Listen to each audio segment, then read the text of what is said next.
اپنی حلال کمائی کرو کہ میرے نبی کا فرمان ہے جو صبح سے شام تک حلال کمانے میں تھکتا ہے اس کے اس دن کے سارے گناہ معاف ہو جاتے ہیں۔ سعد بن معاذ بیٹھے تھے، ان کے ہاتھوں پر اللہ کے نبی کی نظر پڑی تو ہاتھ بڑے سخت تھے، تو ہم نے کہا سعد تیرے ہاتھ اتنے سخت کیوں ہیں؟ کہا جی میں اپنے باغ میں خود کام کرتا ہوں، سخت ہو گئے۔ تو آپ نے سعد کا ہاتھ پکڑا اور ایسے چوما اور کہا اپنے بچوں کو حلال کھلانے، جو ہاتھ ایسا ہو جائے گا اس پہ جہنم کی آگ حرام ہو جائے گی۔ حلال کمائی کرو کہ میرے نبی کا فرمان ہے جو صبح سے شام تک حلال کمانے میں تھکتا ہے اس کے اس دن کے سارے گناہ معاف ہو جاتے ہیں۔ سعد بن معاذ بیٹھے تھے، ان کے ہاتھوں پر اللہ کے نبی کی نظر پڑی تو ہاتھ بڑے سخت تھے، تو ہم نے کہا سعد تیرے ہاتھ اتنے سخت کیوں ہیں؟ کہا جی میں اپنے باغ میں خود کام کرتا ہوں، سخت ہو گئے۔ تو آپ نے سعد کا ہاتھ پکڑا اور ایسے چوما اور کہا اپنے بچوں کو حلال کھلانے، جو ہاتھ ایسا ہو جائے گا اس پہ جہنم کی آگ حرام ہو جائے گی۔ آپ نے فرمایا میں بتاؤں سچی محبت کسے کہتے ہیں؟ میں بتاؤں وہ محبت جو اللہ اس کا رسول قبول بھی کرے، اور وہ محبت جو اللہ رسول کے ہاں پسندیدہ بھی ہونی چاہیے، نال کم نہیں بڑھنا، اسے 3 کام کرنے پڑیں گے۔ تو جی کیا کیا ہیں؟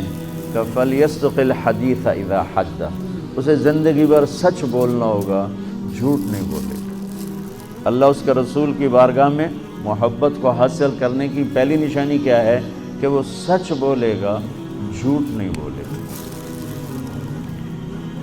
دوسری کیا ہے؟ فَلْيُؤَدِّ الْأَمَانَةَ إِذَا تُمِنَ، کبھی کسی کو دھوکہ نہیں دے گا۔ مَنِ ائْتَمَنَهُ وَمَنْ سَلِمَ الْمُسْلِمُونَ مِنْ لِسَانِهِ وَيَدِهِ، جو امانت میں خیانت نہ کرے، جو کسی کو دھوکہ نہ دے اور کسی کو تکلیف نہ پہنچائے، وہ سب سے اعلیٰ درجے کا انسان۔ تو میرے نبی نے فرمایا پہلی بات کسی کو دھوکہ نہ دینا۔ تجارت میں فراڈ ہی فراڈ اور دیانت ہی دیانت ہے، دونوں چیزیں ہیں۔ ذمہ داری میں فراڈ ہو ہی نہیں سکتا۔ تو آپ نے فرمایا حفظ امانت، کبھی کسی کو دھوکہ نہ دینا۔ کہ نماز چھوڑنے پر آپ نے کہا اس نے کفر کیا جس نے نماز چھوڑی، لیکن دھوکہ دینے پر آپ نے کہا جس نے دھوکہ دیا میری امت سے نکل گیا، اس کو امت سے نکال۔ من غش فلیس منا، جس نے دھوکہ دیا میری امت سے نکل گیا۔ تو میرے نبی نے فرمایا پہلی بات کسی کو دھوکہ نہ دینا۔ تجارت میں فراڈ ہی فراڈ اور دیانت ہی دیانت ہے، دونوں چیزیں ہیں۔ ذمہ داری میں فراڈ ہو ہی نہیں سکتا۔ تو آپ نے فرمایا حفظ امانت، کبھی کسی کو دھوکہ نہ دینا۔ کہ نماز چھوڑنے پر آپ نے کہا اس نے کفر کیا جس نے نماز چھوڑی، لیکن دھوکہ دینے پر آپ نے کہا جس نے دھوکہ دیا میری امت سے نکل گیا، اس کو امت سے نکال۔ من غش فلیس منا، جس نے دھوکہ دیا میری امت سے نکل گیا۔ ذلیل ہو جا، خوار ہو جا، کہ یہ جنت کا دروازہ ہے۔ جس نے صبح صبح اپنے ماں باپ کی زیارت کر لی، نہ خدمت کی نہ حال پوچھا، صرف زیارت صرف دیکھا اور لوٹ گیا، تو میرا نبی کہتا ہے صبح سے شام تک اس کے لیے جنت میں 2 دروازے کھل جاتے ہیں۔ ذلیل ہو جا، خوار ہو جا، کہ یہ جنت کا دروازہ ہے۔ جس نے صبح صبح اپنے ماں باپ کی زیارت کر لی، نہ خدمت کی نہ حال پوچھا، صرف زیارت صرف دیکھا اور لوٹ گیا، تو میرا نبی کہتا ہے صبح سے شام تک اس کے لیے جنت میں 2 دروازے کھل جاتے ہیں۔ اچھے اخلاق پر جا کر دین مکمل ہوتا ہے۔ جس شخص میں، جس مرد میں، جس عورت میں اخلاق کا فقدان ہے تو وہ گھر ہے جو چھت کے بغیر ہے۔ بنیاد عبادت اور چھت اچھے اخلاق۔ بنیاد نہ ہو تو چھت نہیں پڑتی، چھت نہ ہو تو وہ بنیادیں رہنے کے قابل نہیں ہیں، اس سے مالک نفع نہیں اٹھا سکتا، تو باہر والے لوگ کیسے اس سے نفع اٹھا سکتے ہیں؟ جس مرد عورت میں اخلاق نہیں۔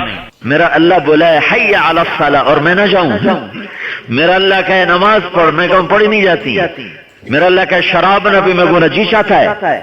ہائے ایسے کریم کے سامنے تو ویسے آدمی سر نہیں اٹھاتا ہے۔ میرا اللہ نہ ظالم نہ میرا اللہ ہے اللہ کے 99 ناموں میں صرف ایک نام ہے منتقم، بدلہ لینے والا۔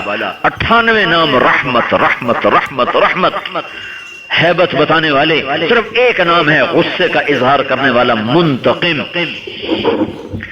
وَكَذَلِكَ أَخْذُ رَبِّكَ إِذَا أَخْذَ الْقُرَى أَلَمْ تَرَ كَيْفَ فَعَلَ رَبُّكَ بِعَادٍ إِرَمَ ذَاتِ الْعِمَادِ الَّتِي لَمْ يُخْلَقْ مِثْلُهَا فِي الْبِلَادِ وَثَمُودَ الَّذِينَ جَابُوا الصَّخْرَ بِالْوَادِ وَفِرْعَوْنَ ذِي الْأَوْتَادِ۔ یہ 3 قومیں، عاد، ثمود، فرعون، ان کو اللہ نے پکڑا۔ تو اب یہ جو پکڑ ہے نافرمانی پر اور غصے کی وجہ سے، کہ دیکھتے نہیں ہو کیا کیا میں نے قوم عاد کے ساتھ، کیا کیا میں نے ثمود کے ساتھ، کیا کیا میں نے فرعون کے ساتھ۔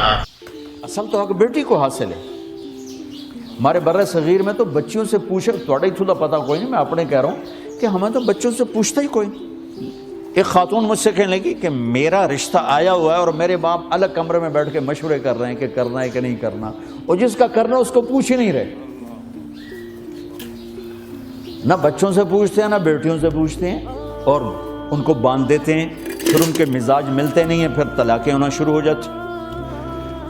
اللہ نے حق رکھا ہے، حق رکھا ہے۔ دیکھو ایجاب قبول کون کرتا ہے؟ لڑکا لڑکا، ماں باپ تو نہیں کرتے، لڑکا لڑکی کرتا۔ اور یہ اتنا لازمی روکن ہے کہ اس کے بغیر نکاح نہیں ہوتا۔ یہ اللہ نے بچے بچی کا حق بنا، ماں باپ کا حق تو نہیں بنایا۔ یہ اخلاق نہیں، اخلاق یہ ہیں کہ جو تمہیں گالی دے تم اس کو دعا دو، جو تمہیں برا کہے تم اس کو اچھا کہو، جو تم پر زیادتی کرے اسے معاف کر دو۔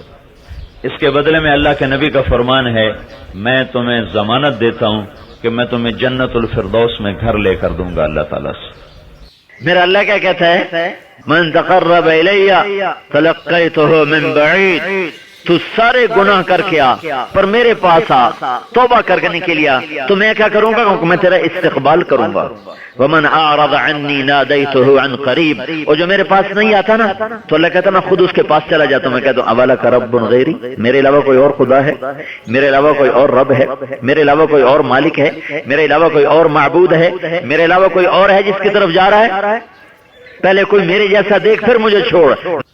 آپ اوپر تشریف لے گئے، خلا میں جانے کا پہلا تصور معراج کے قصہ نے دیا۔ پہلا آسمان، دوسرا، تیسرا، چوتھا، پانچواں، چھٹا، ساتواں۔ پہلا آسمان آدم علیہ السلام، دوسرا آسمان یحییٰ، زکریا، عیسیٰ علیہ السلام، تیسرا آسمان یوسف علیہ السلام، چوتھا آسمان ادریس علیہ السلام، پانچواں آسمان ہارون علیہ السلام، چھٹا آسمان یوسف علیہ السلام، ساتواں آسمان۔ ایک روایت کے مطابق ابراہیم علیہ السلام سامنے کھڑے ہیں، استقبال کیا ہے۔ جب قریب ہوئے تو آپ کھڑے ہوئے۔ باقی نبیوں نے کہا بھائی آ گئے، نبی آ گئے۔ آدم علیہ السلام نے کہا بیٹا آ گیا، نبی آ گیا۔ ابراہیم علیہ السلام نے کہا میرا بیٹا آ گیا، میرا بیٹا آ گیا۔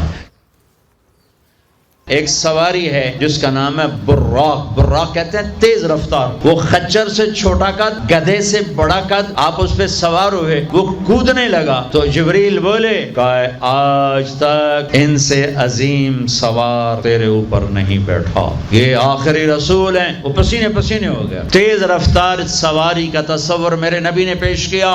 پہلی تیز رفتار سواری براق۔ میرے نبی نے فرمایا اس کی رفتار اتنی تیز تھی جہاں میری نظر پڑتی وہاں اس کا قدم پڑتا۔ ایک جگہ اتریے، اتار دیا، 2 نفل پڑھیے، پڑھ لیے۔ یہ کون سی جگہ ہے؟ کہ یہ آپ کی ہجرت کی جگہ مدینہ، 2 نفل پڑھ، پھر وہاں سے چلایا، اتریے۔ یہ کون سی جگہ ہے؟ یہ آپ کے دادا ابراہیم کی جائے پیدائش۔ آپ اوپر تشریف لے گئے۔ خلا میں جانے کا پہلا تصور معراج کے قصہ نے دیا۔ پہلا آسمان، دوسرا، تیسرا، چوتھا، پانچواں، چھٹا، ساتواں۔ پہلا آسمان آدم علیہ السلام، دوسرا آسمان یحییٰ، زکریا، عیسیٰ علیہ السلام، تیسرا آسمان یوسف علیہ السلام، چوتھا آسمان ادریس علیہ السلام، پانچواں آسمان ہارون علیہ السلام، چھٹا آسمان یوسف علیہ السلام، ساتواں آسمان۔ ایک روایت کے مطابق ابراہیم علیہ السلام سامنے کھڑے ہیں، استقبال کیا ہے۔ جب قریب ہوئے تو آپ کھڑے ہوئے۔ باقی نبیوں نے کہا بھائی آ گئے، نبی آ گئے۔ آدم علیہ السلام نے کہا بیٹا آ گیا، نبی آ گیا۔ ابراہیم علیہ السلام نے کہا میرا بیٹا آ گیا، میرا بیٹا آ گیا۔